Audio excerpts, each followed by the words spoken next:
Assalamualaikum warahmatullahi wabarakatuh.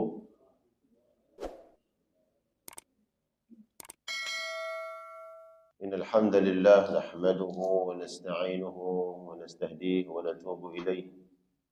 Wa na'udzu billahi min shururi anfusina wa min sayyiati a'malina. Man yahdihillahu fala mudilla lahu wa man yudlilhu fala hadiya lahu. Asyhadu an la ilaha illallah wahdahu la syarika lahu wa asyhadu anna Muhammadan abduhu wa rasuluhu. Allahumma salli wa sallim وبارك وكرم وانعم على نبينا ورسولنا وإمامنا وقدوتنا سيدنا مولانا محمد وعلى آله وأصحابه ومن سار على نهجه واستنى بسنته إلى يوم الدين. وبعد قال الله تعالى في محكم تنزيله أعوذ بالله من الشيطان الرجيم قالوا سبحانك لا علم لنا إلا ما علمتنا إنك أنت العليم الحكيم. اللهم علمنا ما ينفعنا وانفعنا بما علمتنا وزدنا علما وزدنا علما وأصلح لنا شأننا كله ولا تكلنا إلى أنفسنا طرفة عين. Para jamaah sekalian yang dimuliakan oleh Allah Subhanahu wa taala, puji serta syukur senantiasa kita sampaikan kepada Allah Subhanahu wa taala atas nikmat karunia, hidayah, taufik dan keistiqomahan yang Allah berikan kepada kita di atas kebaikan. Dan semoga rasa syukur yang senantiasa kita panjatkan kepada Allah menguatkan iman Islam kita, dan kemudian Allah Subhanahu wa taala memberikan nikmat-nikmat yang lain dan Allah langgengkan nikmat tersebut untuk mendapatkan redha Allah Subhanahu wa taala. Salawat dan salam tercurah limpahkan untuk kedua hasanah kita Nabi Muhammad sallallahu alaihi wasallam, untuk keluarga dan seluruh sahabat-sahabat beliau dan muhajirin wal ansar. Kita semua ketika membaca salawat kepada Rasulullah sallallahu alaihi wasallam, antara yang kemudian ada di benak kita adalah bagaimana perjuangan Nabi sallallahu alaihi wasallam dulu membawa risalah agama Islam yang mulia ini dengan penuh perjuangan, berlelah-lelah, bersusah payah. Maka kemudian kewajiban kita adalah menghidupkan apa yang pernah diperjuangkan oleh Nabi sallallahu alaihi wasallam dan berupaya mengamalkannya secara maksimal, sehingga Allah layakkan dan pantaskan kita semua insyaallah nanti di akhirat mendapatkan syafaat Nabi Muhammad sallallahu alaihi wasallam. Amin ya rabbal alamin. Pada jamaah sekalian Allah muliakan, beberapa hari lagi kita insyaallah tentu dengan penuh harap kepada Allah, kita berdoa semoga Allah pertemukan kita dengan bulan suci Ramadan. Maka kemudian penting untuk kita membahas, mengkaji, memahami apa-apa yang terkait dengan ibadah puasa kita di bulan Ramadan. Mungkin pada pertemuan-pertemuan sebelumnya ada dibahas tarhib Ramadan. Ada nggak tarhib Ramadan? Ada tarhib Ramadan di musala kita belum? Berarti ini pagi ini tarhib Ramadan. Saya jamaah sekalian Allah muliakan, kita akan membuka dengan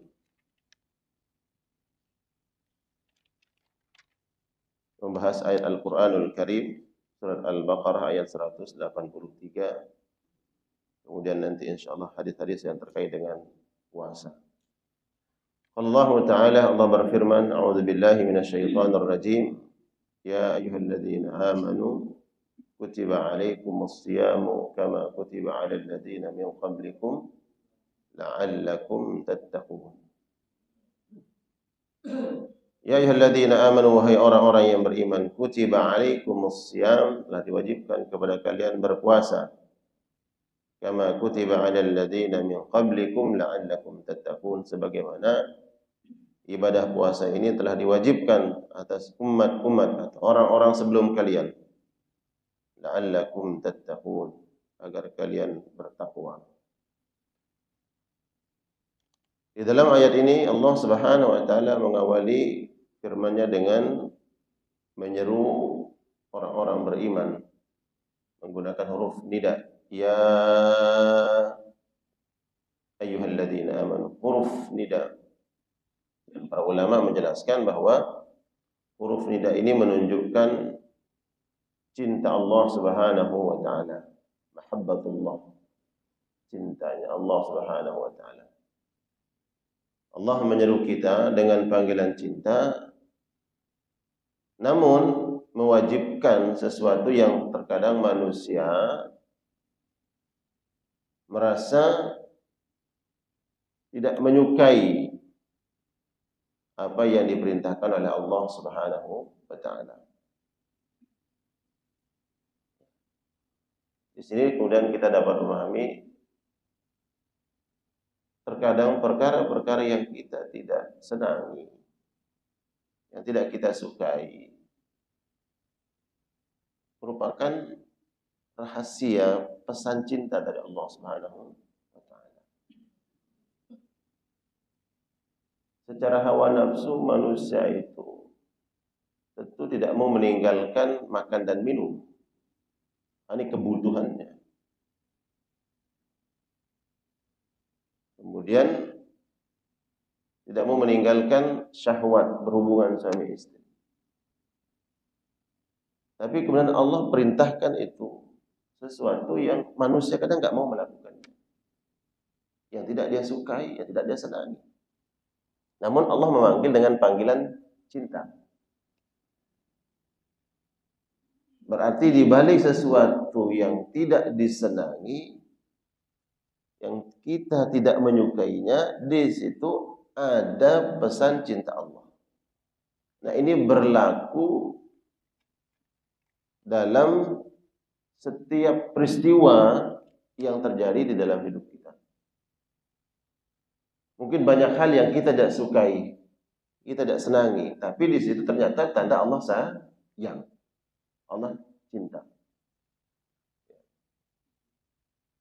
Dan ini penjelasan para ulama, bukan penjelasan kita, penjelasan para ulama. Jadi pesan Allah adalah banyak hal yang kalian tidak sukai, yang kalian tidak senangi, tapi di situ ternyata Allah memberikan kebaikan. Itu tanda Allah sayang, Allah cinta. Kita diberikan ujian, diberikan cobaan. Yang kadang kita mengeluh, ya, merasa kecewa menghadapi sesuatu yang kita anggap berat, menyulitkan. Tapi ternyata ada sayang Allah di situ, ada cinta Allah. Ya ayyuhalladzina amanu, wahai engkau orang-orang yang beriman, dipanggil dengan nida, panggilan cinta. Aku perintahkan kalian ibadah puasa. Kalian harus meninggalkan makan, minum, meninggalkan syahwat. Kama kutiba 'alal ladzina min qablikum la'allakum tattaqun. Itu salah satu pesan, ya, pesan Allah Subhanahu wa taala di dalam ayat ini. Baik, kemudian kita membahas hadis-hadis yang terkait dengan ibadah puasa. Dari sahabat Abu Hurairah radhiyallahu taala anhu, anin Nabi sallallahu alaihi wasallam qala, Nabi sallallahu alaihi wasallam bersabda, "Idza nasiya ahadukum fa akala aw syariba falyatimmu shaumahu fa innama at'amahu Allah wa saqahu." Apabila ada di antara kalian makan dan minum sedangkan dia sedang berpuasa, dia lupa. Idza nasiya ahadukum, apabila ada yang lupa di antara kalian lalu makan lalu minum sedangkan dia berpuasa, falyatimmu shaumahu, maka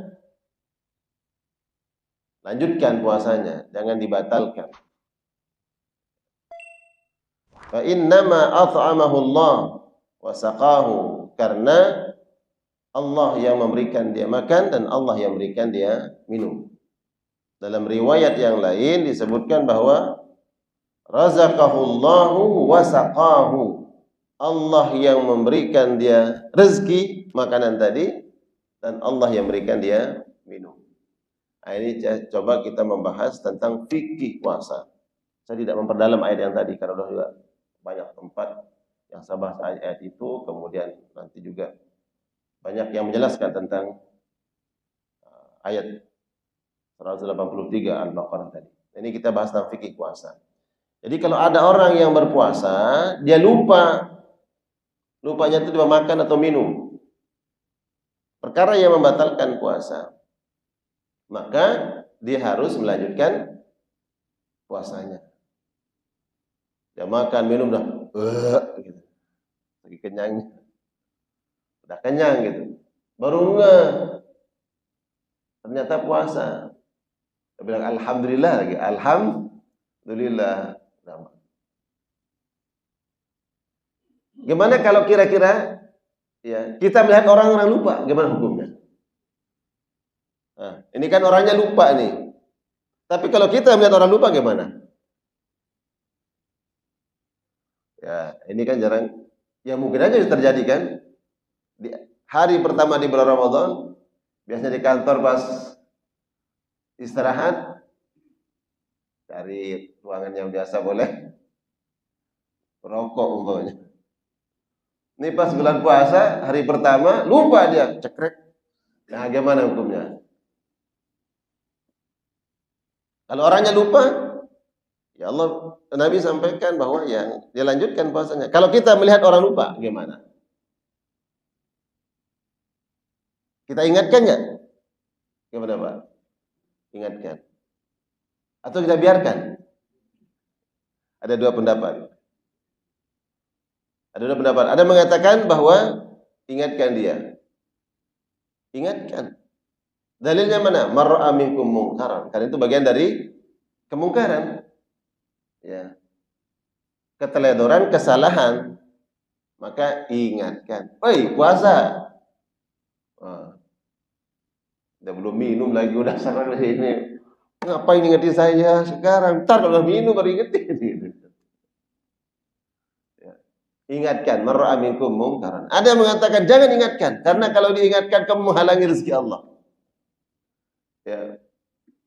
Karena Nabi mengatakan razaqahullah wa saqahu. Allah memberikan rezeki, biarkan sampai selesai rezekinya. Ya, biarkan. Nah, ini kan pendapat ulama, bukan kata saya. Ustaz itu gimana sih? Enggak, ini bukan kata saya. Karena Nabi mengatakan razaqahullah, Allah memberikan rezeki, jangan halangi rezeki orang. Lalu pendapat yang lebih kuat mana? Pendapat yang pertama. Ya. Pendapat yang pertama bahwa dia lupa. Ingatkan. Mungkin nggak lupa? Mungkin. Tapi nggak mungkin kalau lupa kolektif bareng-bareng kayak begini, kita di kajian subuh di bulan Ramadan lupa semua. Ya. Jadi kalau ada orang yang lupa, maka dia lanjutkan puasanya. Seperti itulah syariat kemudian memberikan kemudahan-kemudahan, ya. Muttafaqun alaih. Hadis ini diriwayatkan oleh Imam Al-Bukhari dan Imam Muslim rahmatullah alaihima. Kemudian hadis berikutnya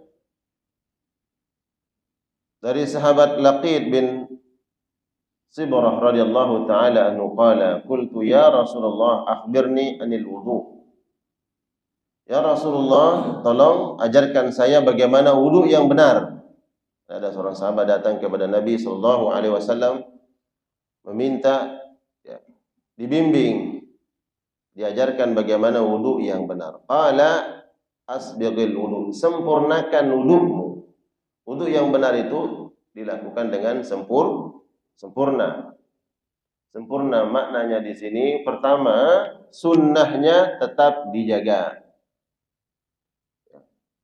Sunnah, ada anggota tubuh yang sunnah untuk dibasuh. Kemudian ada sunnah yang ditikrar, diulang. 3 kali dibasuh sunnah. Kemudian ada anggota wudu yang sunnah untuk dibasuh. Wa khallili bainal asabi, dan selang-selangi di antara jari jemarimu. Balik fil istinsyaq illa an tasuma, ya, illa an takuna shaiman, dan berinstinsyaq, memasukkan air ke dalam hidung, istinsyaq.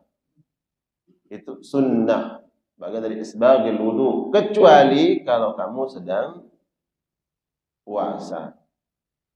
Ya. Kecuali kalau kita puasa, maka tidak boleh dengan apa? Dengan menyempurnakannya. Istinsyaq itu kan masukkan air ke dalam, dihirup dari hidung, kemudian keluar dari mulut kita. Istinsyaq. Ya. Kadang terasa berat itu. Kalau nggak biasa bisa pusing. Ya. Maka lakukan dengan sempurna istinsyaq tersebut kecuali kamu dalam keadaan berpuasa. Ya. Kecuali dalam keadaan berpuasa. Nah, bagaimana kalau sedang berpuasa melakukan istinsyaq? Batal atau tidak? Larangan ini bentuk larangan membatalkan atau tidak membatalkan? Tidak membatalkan. Ya, tidak membatalkan. Seandainya dia istinsyaq, tapi dia ingin biasa aja istinsyaq, tapi terlanjur istinsyaq ternyata masuk. Karena ini adalah merupakan ibadah, awalnya adalah ibadah, kemudian dia lakukan, ternyata dia lakukan sempurna, puasa, enggak batal puasanya. Ya. Karena pada asalnya amalan ini sudah disyariatkan. Ya. Dan banyak perkara-perkara yang kadang seseorang menganggap itu batal, seperti menelan ludah. Menelan ludah batal atau tidak? Enggak batal. Dan udahnya di luar, udah ambil, dimakan, baru batal itu. Ya. Tidak batal. Ya. Jadi hukum dalam puasa ini ketika kita mengedukasi kepada anak-anak kita pun harus dengan kita memberikan pengajaran, pemahaman yang benar. Enggak boleh kepada anak kita benar, enggak boleh telan ludah karena batal. Nangis, berapa sering saya dengar kalau anaknya nak menangis, enggak boleh nangis, batal puasamu. Batal enggak kalau nangis? Enggak bisa, kita lagi ngajarin anak kita. Iya, ajarin yang benar. Ya. Nangis tidak membatalkan puasa. Bagaimana kalau orang sedang berpuasa mentilawah Al-Quran, dia baca Al-Quran, dia baca ayat-ayat tentang neraka, kemudian dia terenyuh, dia menangis, batal nggak puasa? Kalau nangis membatalkan puasa, berarti batal. Ya. Dan ada sering itu ibu-ibu bilang ke anaknya, jangan nangis anak, kamu lagi puasa, terbatal. Kenapa dia bilang begitu? Biar nggak berantem sama adik. Gara-gara rebutan mainan, berantem, nangis. Kemudian dia bilang, nah, jangan nangis, nanti batal puasa. Walau sifatnya mengedukasi agar anaknya tidak berantem, ya, maka tetap harus diberikan pemahaman yang benar. Menangis tidak membatalkan puasa. Ngupil, batal nggak? Batal nggak kalau orang ngupil, masukkan tangannya ke hidung? Enggak. Enggak batal. Ya. Kecuali kalau ngupilnya dia makan, apa itu batal tuh. Ya. Jadi sunnah kita beristinsyaq, Tapi ketika dalam keadaan berpuasa, maka tidak boleh dengan sempurna. Boleh kita masukkan, tapi tidak dengan sempurna. Karena kesempurnaan sisa itu dihirup, langsung dikeluarkan dari. Sehingga kalau kita berwudu dalam keadaan berpuasa, kemudian kita masukkan air ke hidung kita dengan menggunakan jari-jari kita, bersihkan, nggak membatalkan puasa. Ya. Illa an takuna sha'iman, kecuali kamu dalam keadaan berpuasa. Rawahu Abu Dawud wa Tirmidzi. Kemudian hadis berikutnya, wa an Aisyah radhiyallahu taala anha, dari Ummul Mukminin Aisyah, beliau bercerita. Nah, kasus ini terjadi pada diri beliau dengan Rasulullah sallallahu alaihi wasallam. Qalat, kana Rasulullah sallallahu alaihi wasallam yudrikuhu al-fajr wa huwa junubun min ahli, thumma yaghtasilu wa yasumu.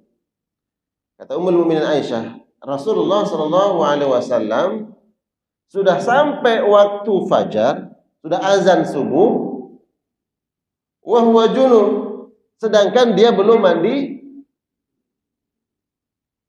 junub. Sudah sampai waktu subuh, tapi Nabi belum mandi junub. Siapa yang cerita? Istri beliau. Kenapa ini semua sampai kepada kita? Menjadi hukum. Ya.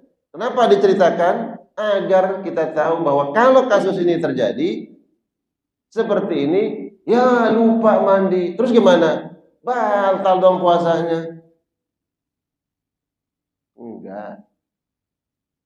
Jadi mohon maaf, kalau ada suami istri, malam harinya dia berhubungan, kemudian udah sampai waktu subuh, terbit fajar, dia belum mandi. Bagaimana hukumnya? Ya tinggal dia mandi dan berpuasa. Baik puasa sunnah ataupun puasa wajib.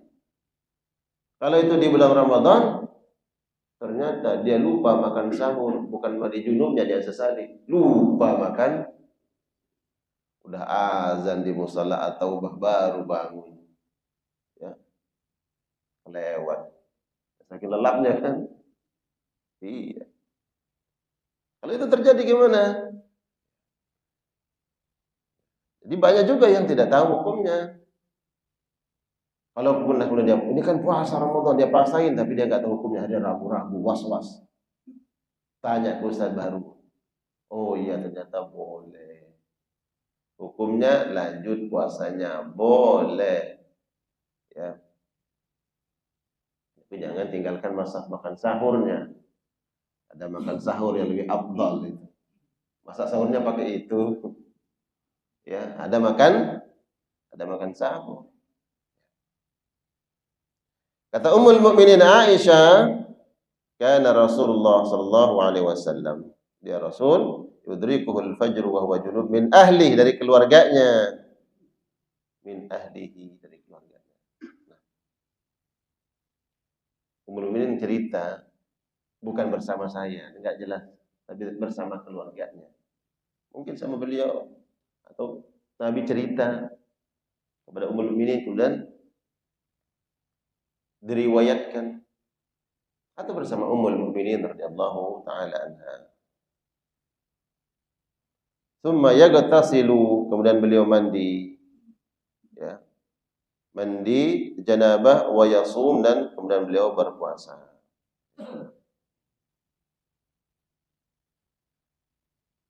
Jadi tidak, ya, menjadi penghalang seseorang kemudian dia melanjutkan puasanya. Jangan melihat bahwa seolah-olah Nabi itu lalai. Seolah Nabi kan lalai kok sampai bablas enggak mandi junub sampai waktu subuh. Begitu salah satu cara Nabi sallallahu alaihi wasallam mengajarkan kepada umatnya. Sebagaimana beliau lupa dalam salat. Apakah Nabi itu benar-benar lupa atau begitulah cara Nabi mengajarkan kalau seseorang lupa dalam sholat.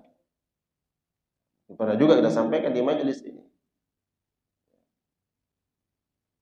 Nabi tidak mandi janabah sampai waktu subuh bukan Nabi lalai. Tapi kalau seandainya nanti terjadi seperti itu di kalangan umat Nabi Muhammad SAW, seperti inilah yang harus dilakukan.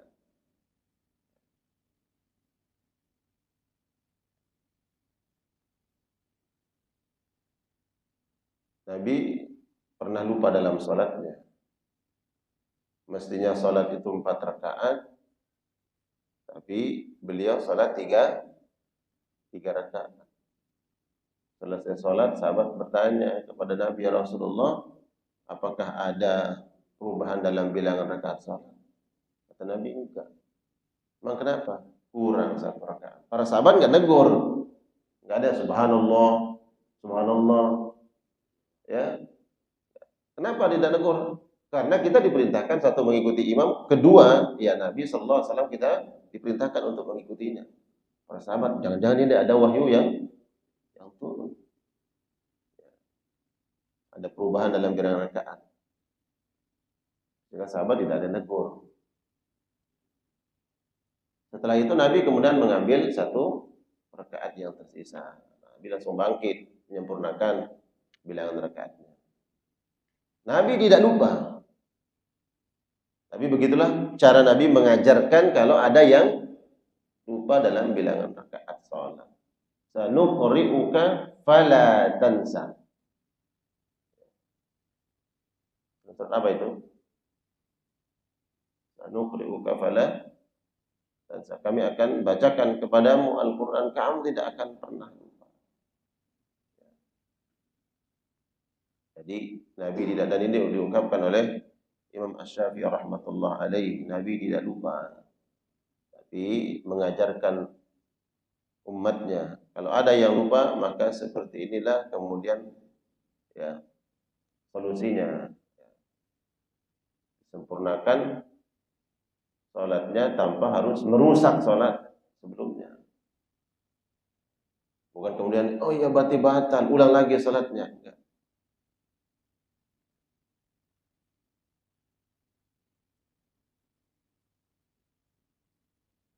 Ada yang cerita kemarin, masjid gak jauh dari sini, masjid Jalan Bakti Abri katanya, sholat Jumatnya diulang. Ada cerita ke saya, kenapa imamnya lupa baca Al-Fatihah? Ada cerita beberapa 3 Jumat yang lalu kalau salah. Ada yang jamaah sama saya lagi cerita, Ustaz kemarin ada sholat di situ, sholat Jumatnya diumumkan sama ketua DKM bahwa kita akan mengulang sholat kita karena imamnya lupa baca Al-Fatihah. Gimana ceritanya? Betul. Ya, dia cerita. Saya sholat di belakang. Kok di rakaat kedua dia nggak ada kedengaran gitu. Ya saya ngikut-ngikut kita ngikutnya di belakang. Apa mikrofonnya mati atau gimana gitu. Di depan ruku-ruku, sujud-sujud. Selesai sholat ketua DKM yang ngumumin gitu. Lupa baca Al-Fatihah. Bagaimana ceritanya? Coba dua baca Al-Fatihah. Saya enggak kebayang tuh gimana lupa baca Al-Fatihah dalam. Hah? Terus kenapa enggak negur yang di belakang? Karena mungkin saja ada yang baca pas rakaat kedua langsung ke ayat atau ke surat yang dibaca, lupa baca Al-Fatihah. Rakaat pertama baca sabih, rakaat kedua hal ataka hadithul ghasyiyah. Langsung hal ataka hadithul ghasyiyah. Yang di belakang negur subhanallah. Hal ataka hadithul ghasyiyah, subhanallah. Enggak paham-paham imamnya. Dia pikir salah baca ayat. Tapi lupa baca. Kalau kasus begini gimana? Kita mau ingetin Al-Fatihah kok dia lupa. Dipikir tegur salah ayat atau salah surat. Gimana? Kira-kira Pak gimana cara tegurnya Pak? Ini enggak ngeh nih Al-Fatihah. Pak, Al-Fatihah Pak, gitu. Gimana? Ya. Kalau memang satu-satunya cara untuk dia ingatkan Al-Fatihah. Kalau udah subhanallah nih, subhanallah lupa lagi. Subhanallah lupa lagi, subhanallah dia enggak dipikir, diingatin ya, kesalahan surat atau ayat. Tapi ini Al-Fatihah, Pak. Ya udah, Al-Fatihah. Ingat tidak Al-Fatihah? Jadi dia lupa tuh Al-Fatihah itu di sini. Apalagi karena grogi. Di rakaat pertama, rakaat kedua lagi ruku, sujud, ada dipikirkan pokoknya ayat apa di rakaat kedua karena grogi. Langsung ke ayatnya atau suratnya, lupa Al-Fatihah. Ya. Betul Pak, ini hampir 3 minggu lalu lah cerita, ada yang bersama saya di mobil cerita, dia yang sholat Jumat di situ. Masih di Jalan Bakti Abri ini masjidnya. Bingung kan yang masjid yang mana ya?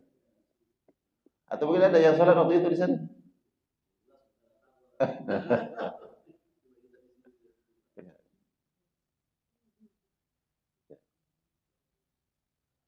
Al-insan mahal khata' wa nisyan. Ya mungkin seseorang itu lupa dan salah. Tapi Nabi Shallallahu Alaihi Wasallam tidak mungkin lupa. Ya, karena kita diperintahkan. Ini dalil bahwa Nabi itu nggak mungkin lupa. Kenapa? Karena kita diperintahkan untuk mengikuti apa yang beliau ucapkan dan apa yang beliau perbuat.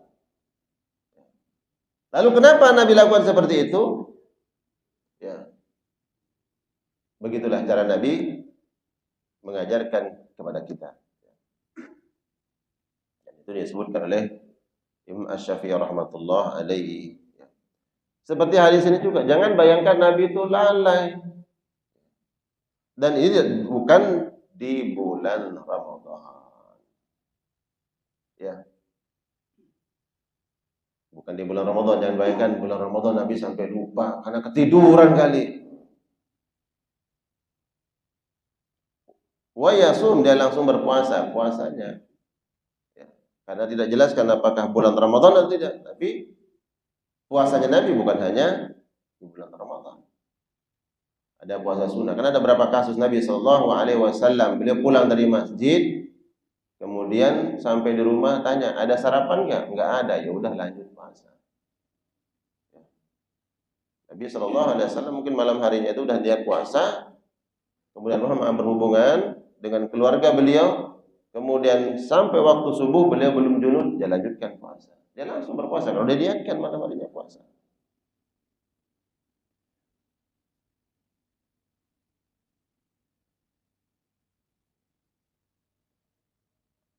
Bagaimana Nabi Shallallahu Alaihi Wasallam di bulan Ramadan, apabila masuk 10 malam terakhir ya, kan sampai hadis-hadis kepada kita, idza dakhala al-ashru, kalau sudah masuk pada 10 malam terakhir, Nabi subhanallah syaddal mi'zar, beliau semakin kuat ibadahnya, wa yaqadha ahlahu, dan dia bangunkan keluarganya.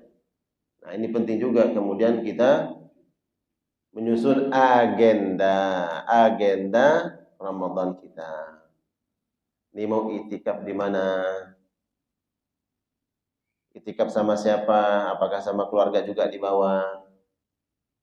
Ya kan? Harus diagendakan, diniatkan. Nah, kalau udah kita niatkan, nanti Allah yang permudah insya Allah. Kita coba agendakan di mana itikafnya. Di At-Taqwa. Di banyak sekali tempat-tempat itikaf. Apalagi kemudian di itikafnya, subhanallah, kita nggak perlu capek-capek nyiapin untuk makan sahur. Panitanya udah nyiapkan makan sahur. Jadi nggak perlu pulang, bilang sama yang di rumah, ya, Bapak malam ini nggak pulang, jadi silahkan nanti makan sahur saja, makan sahurnya di masjid. Yang di rumah silahkan di rumah, sama makan sahurnya di masjid, sudah disiapkan sama panitia. Diagendakan. Dan Allah pertemukan kita dengan momentum kebaikan, bulan yang mulia. Kita memaksimalkan, belum tentu di tahun berikutnya kita bertemu dengan bulan Ramadan. Bila masuk malam 10 terakhir itu, Nabi SAW semakin kuat dan semakin semangat ibadahnya. Itu Nabi semakin kuat, semakin semangat. Kalau kita makin loyo. Makanya satu hal yang saya tidak suka kemajuan adalah kemajuan saf dalam salat tarawih. Ya kan, semakin maju. Tinggal yang uzur-uzur aja di saf-saf pertama kedua. Ya Allah. Di musola kita tuh kalau malam pertama jangan telat ke musola. Ntar kebagian di mana? Di luar. Betul nggak? Sini kan, di sini mah sampai terakhir ya. Insyaallah. Enggak, kita susur karena masyarakat kita kan pulang kampung, dia akhirnya meramaikan masjid di kampung gitu, meramaikan masjid di kampung. Ya, kampung halamannya.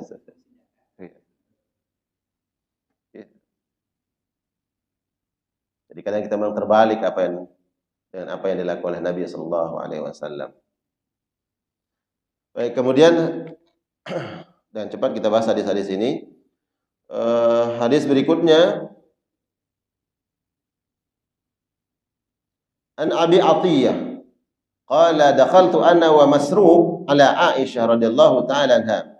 Ini ada sahabat bernama Abu Atiyah, dia cerita, saya dengan Masruq. Masruq ini bukan sahabat, tapi dia hidup di zaman Nabi, enggak ketemu Nabi, tapi ketemu dengan sahabat, berarti generasi tabi'in. Yang ini salah satu yang Masruq ini kenapa saya enggak jadi sahabat ya? Kenapa? Karena dia enggak ketemu dengan Nabi. Tapi dia hidup di zaman Nabi sallallahu alaihi wasallam. Atiyah bercerita, saya bersama Masruq menghadap Ummul Mukminin Aisyah. Subhanallah, maksudnya yang alim, faqih. Jadi beliau banyak mengambil ilmu dari kalangan para sahabat. Di antaranya Ummul Mukminin Abdullah bin Mas'ud, jadi muridnya Abdullah bin Mas'ud. Ya. Anha faqala laha Masruq. Maka Masruq ngadu kepada Ummul Mukminin Aisyah. Rajulani min ashabi Muhammad. Ada dua laki-laki, dia enggak menyebut nama gurunya. Dia mau ngaduin gurunya ini kepada Ummul Mukminin. Benar enggak apa yang dilakukan oleh gurunya dengan apa yang dilakukan oleh Nabi?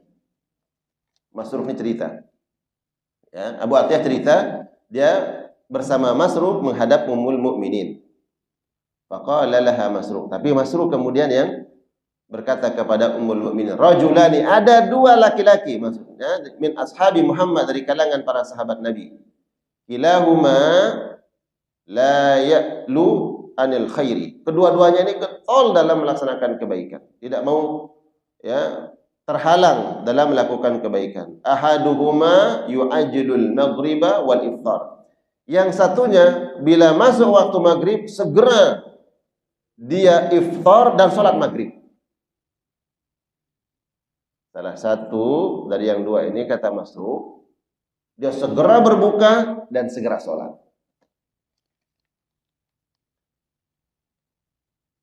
Wal akhar yuakhir. Yang satu lagi, dia mengundur waktu berbukanya dan waktu maghribnya. Faqalat, man yu'ajjilul maghrib wal iftar. Ummul Mukminin Aisyah kemudian tanya ke Masruq, siapa yang menyegerakan berbuka dan sholat maghrib itu? Qala Abdullah, guru saya. Yang dimaksud adalah Ibnu Mas'ud, Abdullah bin Mas'ud. Kata Masruq, yang menyegerakan berbuka dan langsung sholat maghrib adalah guru saya, yaitu Abdullah bin Mas'ud. Abdullah bin Mas'ud ini sahabat Nabi sallallahu alaihi wasallam. Dan Masruq berguru, ya, menimba ilmu dari Ummul Mukminin, dari Abdullah bin Mas'ud, dari sahabat-sahabat yang lain. Tapi dia sangat intens dengan sahabat Abdullah bin Mas'ud. Jadi ini dia sedang mengadukan gurunya. Benar enggak apa yang dilakukan guru saya ini dengan apa yang dilakukan oleh Nabi sallallahu alaihi wasallam? Dan beliau ngadu kepada istri Nabi, yaitu Ummul Mukminin. Hakadza kana Rasulullah sallallahu alaihi wasallam yasna'u. Apa yang dilakukan oleh Ibnu Mas'ud itu persis sama apa yang dilakukan oleh Nabi Shallallahu Alaihi Wasallam. Nabi kalau sudah masuk waktu maghrib segera beriftar, segera beriftar. Segera itu bukan berarti kemudian ya udah kita habiskan semuanya, enggak. Ya. Beliau bersegera itu menyegerakan berbukanya.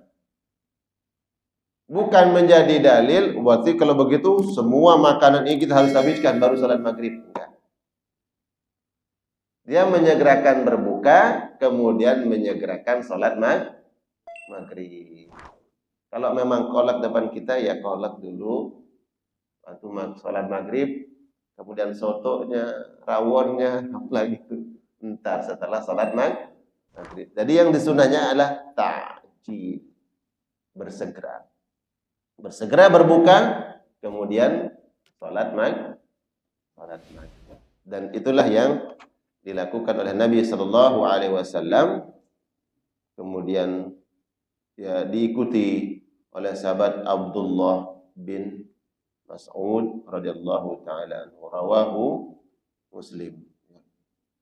La ya'lu ay la yuqassiru fil khair. Jadi sahabat tabi'in yang bernama Mas'ud ini, beliau mengatakan, aku melihat dua orang yang sangat getol dalam melakukan kebaikan. Tapi kok dalam hal ini agak beda nih. Padahal dua-duanya ini orang yang tidak mau ketinggalan dalam kebaikan. Mana yang benar nih? Ada yang ngadu kepada Ummul Mukminin Aisyah bahwa ada dua sahabat yang subhanallah dalam kebaikan tidak pernah mau ketinggalan. Yang satunya ternyata menyegerakan berbuka dan langsung salat maghrib, yang satunya dia enggak menyegerakan berbuka. Tapi bukan berarti yang satunya kemudian takhir atau puasa wisal menyambung puasanya, enggak. Jadi Mas'ud melihat nih ada orang yang kalau maghrib langsung dia seolah-olah sangat seperti orang lapar. Ya. Jadi orang lapar kalau ada makanan segera. Padahal Abdullah bin Mas'ud bukan karena laparnya, bukan karena ingin segera makan, tertarik dengan makan itu, tapi mengikuti sunnah, ya, mengikuti sunnah. Disitulah kemudian disebut oleh para ulama, tidak semua amalan ibadah yang kelihatannya bahwa seseorang berlelah-lelah, kemudian capek, itu lebih besar pahalanya dibandingkan dengan orang yang kelihatan muda. Ya. Contohnya, orang yang ketika berpuasa kemudian pas azan maghrib dia langsung berbuka, dan orang yang udah ya kemudian bisa kok entar saya kalau udah selesai azan. Seolah-olah itu yang lebih baik sampai selesai azan. Kenapa? Karena kelihatannya lebih ingin menyempurnakan puasa. Padahal enggak. Atau seseorang puasa kemudian memilih ketika puasa dan safar, memilih puasa atau tidak. Seolah-olah kita melihat kalau ada orang yang safar kemudian tetap berpuasa, wah kayaknya itu lebih besar pahalanya. Nampaknya kan? Karena dia ingin menggabungkan. Ini puasa, kemudian dia melakukan perjalanan, dia pilih puasa, enggak apa-apa, saya berlelah, capek-capek enggak apa-apa. Seolah-olah itu lebih besar pahalanya. Padahal bukan. Lelah dan letih, berat itu bukan mendatangkan dia lebih besar pahalanya.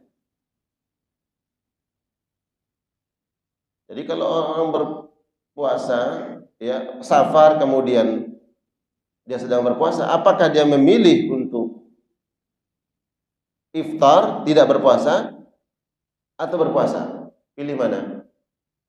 Kalau mengikuti sunnah, ya iftar, tidak berpuasa. Tapi tadi ini ada turunannya di penjelasan para ulama. Bila mana puasanya tersebut menjadi masyaqqah, kesulitan dalam safarnya. Atau safarnya ini adalah betul-betul safar yang menghadirkan masyaqqah, kesulitan, berat, barulah.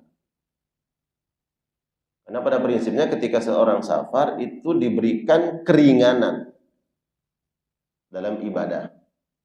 Contoh, ya, real dalam hukum fikih bahwa kalau kita safar boleh dan menjadi sunnah kita menjamak salat dan mengqasar salat. Ya. Bahkan tidak ada qabliyah dan ba'diyah. Ketika safar nih, kita disunahkan untuk menjamak salat. Dan itu sunnah Nabi. Oh, saya mampu kok. Saya mampu tidak menjamak. Mana lebih besar pahalanya, yang menjamak atau yang tidak menjamak? Yang menjamak, karena dia mengikuti sunnah. Oh, saya sabar kemudian ingin salat qabliyah ba'diyah, nampaknya nambah tuh bilangan rakaat salat. Ya kan? Nambah 4, ada qabliyah 2, ada ba'diyah 2. Jadi nambah kelihatannya. Yang satunya, yaudah, saya menjamak salat tanpa qabliyah, tanpa ba'diyah karena saya mengikuti sunnah. Yang satunya, saya mau qabliyah, saya mau ba'diyah. Mana yang lebih besar pahalanya, Pak? Yang mengikuti sunnah. Jadi tidak semua yang kelihatan lebih banyak itu lebih besar pahalanya. Atau sesuatu yang kelihatan lebih berat itu lebih besar pahalanya.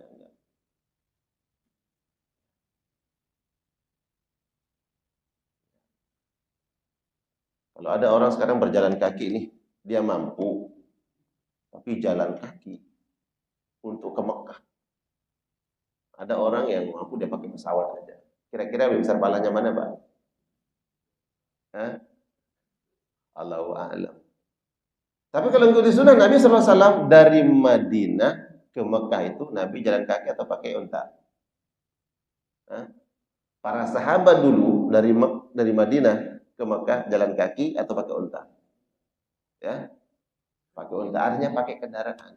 Kalau lah umpamanya lebih besar pahalanya, udah Nabi, ayo kita semuanya jalan kaki aja. Tapi bukan berarti bulan nggak boleh jalan kaki, silakan. Ada Nafisah, Nafisah itu cucunya Utsman bin Affan. Utsman bin Affan punya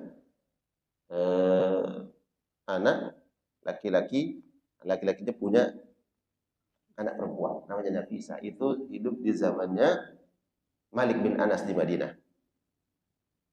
Muridnya Anas bin Malik di Madinah. Malik bin Anas, bukan Anas. Anas bin Malik itu sahabat, dan Malik bin Anas adalah salah satu imam tadi, salah satu imam mazhab. Nah, punya murid tuh. Zaman dengan Imam Malik ada namanya Nafisah, cucunya Utsman bin Affan. Nah, beliau jadi muridnya tuh, setiap majelisnya Imam Malik beliau ikuti. Tapi suatu hari dia minta izin mau haji. Kan masih lama waktunya nih. Kamu mau ninggalin majelisnya Imam Malik? Kan masih lama, berapa bulan lagi? Enggak. Saya mau jalan kaki. Orang protes. Nabi dulu pakai kendaraan loh. Ya, pakai unta. Kenapa? Iya, tapi pengen. Karena pengen. Dia bilang apa? Saya ingin nanti menghadap Allah. Saya ingin. Kemudian mengatakan, saya pernah sampai ke Baitullah dengan jalan kaki. Kalau memang itu pilihannya dan ingin, ya enggak masalah. Enggak ada larangan. Tapi bukan berarti itu yang harus menjadi tolak ukur lebih besar pahalanya, belum tentu. Orang yang sedang safar kemudian dia memilih puasa atau tidak, nah, kalau dia ikuti sunnah, silakan dia tidak berpuasa. Apabila kemudian dalam safarnya itu ada masyaqqah, kesulitan. Tapi kalau bapak umpamanya lagi dinas, ditunaskan ke Medan, semua transportasi sudah disiapkan dari rumah, sopir udah nungguin sebelum fajar udah siap. Ya kan, bapak ditungguin sopir, naik mobil sampai bandara, semua sudah diatur. Bapak tinggal duduk aja, sampai ke Medan, meeting di safar juga tuh ke Medan. Balik lagi sampai rumah, kira-kira mau puasa atau enggak, Pak? Puasa. Ya, semuanya nyaman, kendaraan ber-AC, pesawat ber-AC. Ya. Ada asisten yang ngatur semua. Balik lagi sampai rumah, ternyata sampai rumah pun belum azan maghrib. Ya enggak? Dalihnya, bapak kenapa minum? Kan safar tadi. Alasannya kenapa? Karena keutamaan. Satu, keutamaan puasa di bulan Ramadan. Jangan dalih safar, padahal ini tidak ada masyaqqahnya, kemudian tidak puasa. Karena ada yang luput. Pertama, dia berarti tidak dapat puasa di bulan Ramadan. Walaupun diganti nanti. Faman kana minkum maridun aw ala safarin fa iddatun min ayyamin ukhra. Ganti di hari yang lain, tapi beda. Kenapa bedanya? Tidak puasa di bulan Ramadan. Kedua, tidak berpuasa bersama kaum muslimin. Ya kan? Bapak ganti Udah niat mau ganti. Sampai kantor ternyata teman-teman lagi ada ulang. Ada makan-makan lah gitu. Ternyata batalin deh. Batalin. Dia batalin. Kenapa? Karena yang lainnya nggak puasa. Beda kalau kita puasa dengan kaum muslimin. Ya. Ketiga, karena kita udah menyegerakan kewajiban. Kalau itu suatu kewajiban, segerakan, jangan diundur. Nanti saja, kan ada urusannya. Nanti saja. Menyegerakan kewajiban itu lebih afdal. Karena tidak ada jaminan nanti Allah berikan waktu, kesempatan, kesehatan kepada kita. Innalillah. Gimana? Jadi ada 3 hal tadi alasannya. Pertama, berpuasa dengan kaum muslimin. Kedua, karena berpuasa di bulan Ramadan. Yang ketiga, menyegerakan kewajiban. Allahu a'lam bishawab. Ada yang ingin diperjelas, ingin ditanyakan? Ya. Assalamualaikum warahmatullahi wabarakatuh. Ya.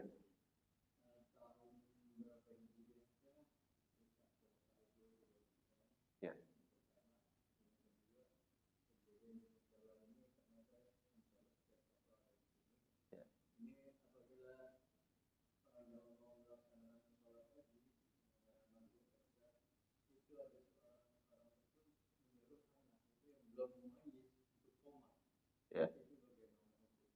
Ya.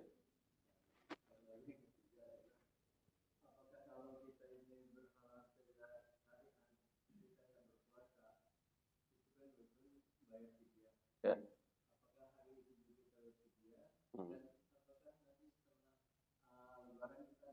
Boleh bayar fidyah. Ya. Baik, 3 hal ya. Pertama, tahun Hijriah. Tahun berapa Hijriah puasa ini diwajibkan? Allahu a'lam bishawab, ikhtilaf. Kalau bulannya dan tahunnya. Tahun diwajibkannya puasa pada tahun 2 Hijriah. Setelah 2 tahun Nabi di Madinah.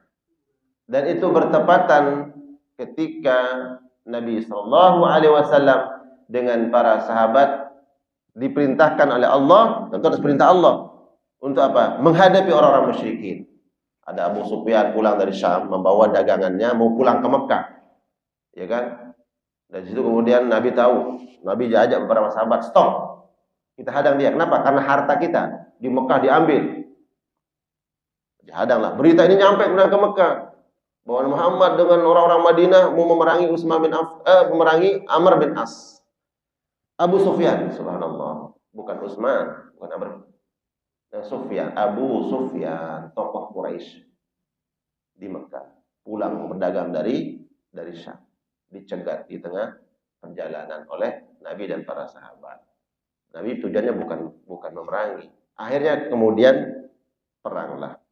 Terjadi perang Badar, dan itu terjadi pada tahun 2 Hijriah. Kaum muslimin sedang berpuasa. Awalnya berpuasa.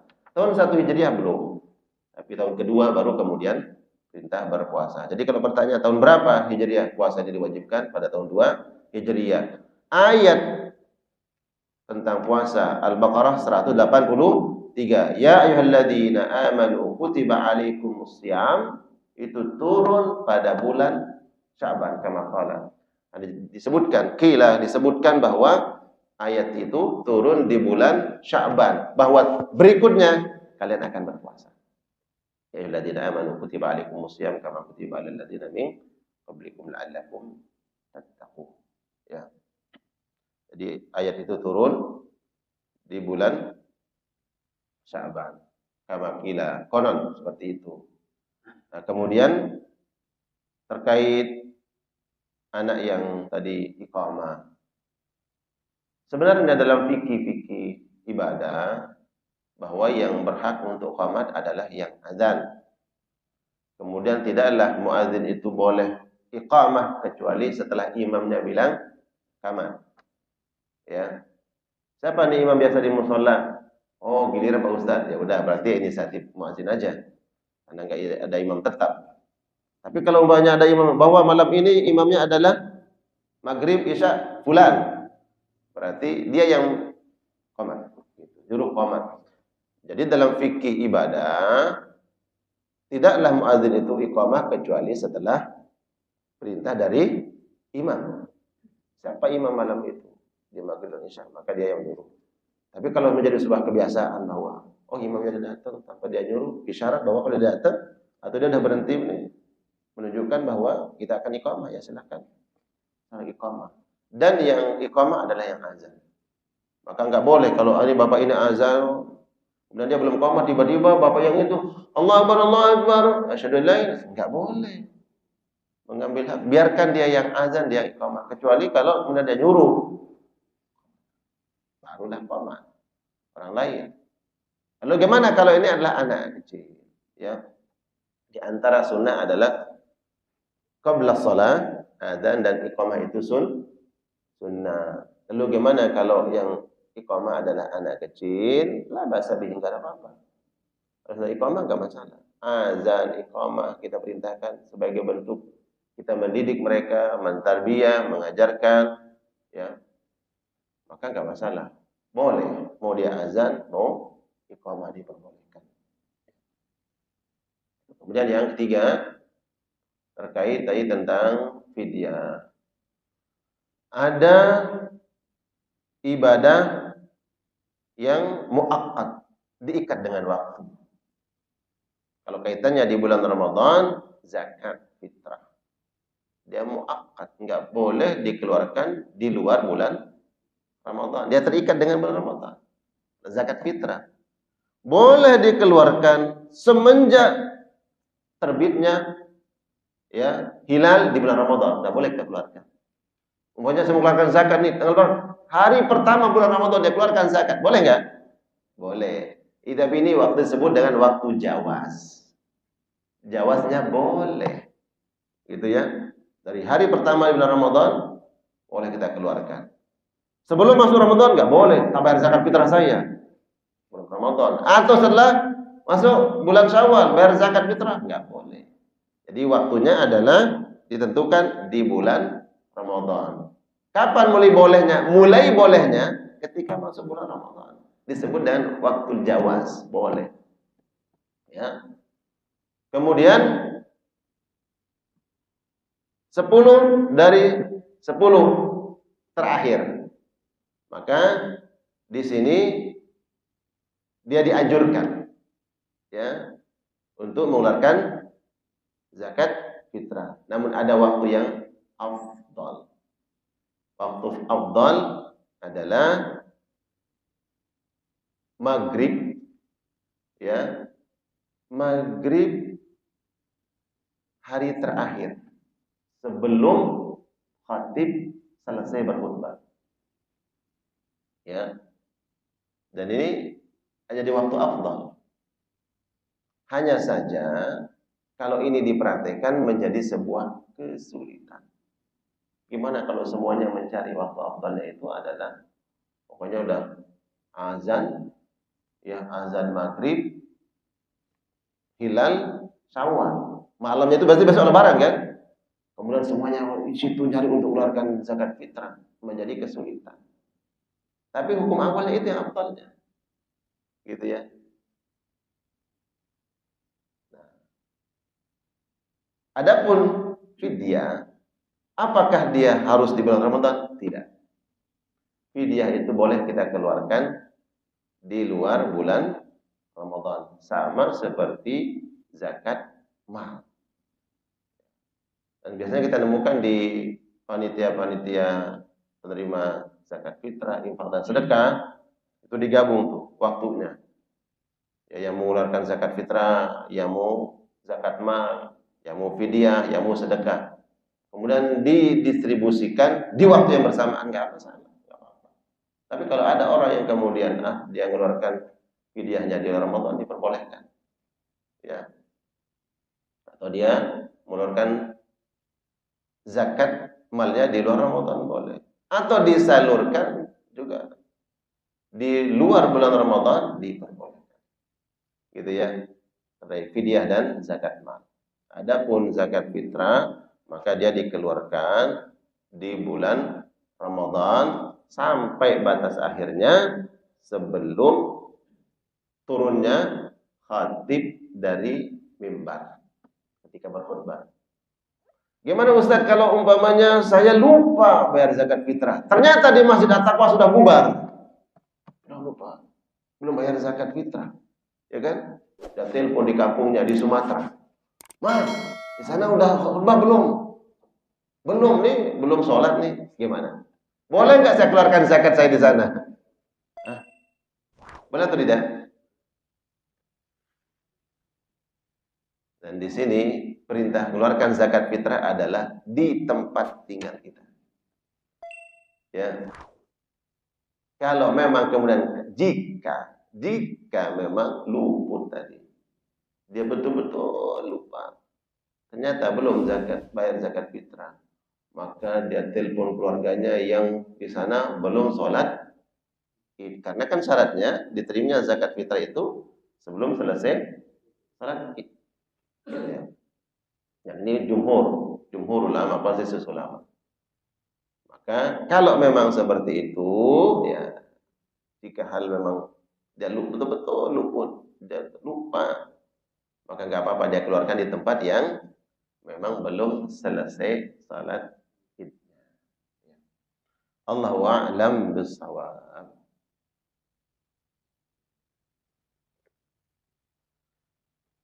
Cukup.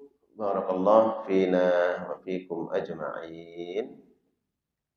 Mudah-mudahan kita semua diberikan sehat walafiat oleh Allah Subhanahu wa taala. Ini menghitung beberapa hari lagi insyaallah kita bertemu dengan bulan Ramadan.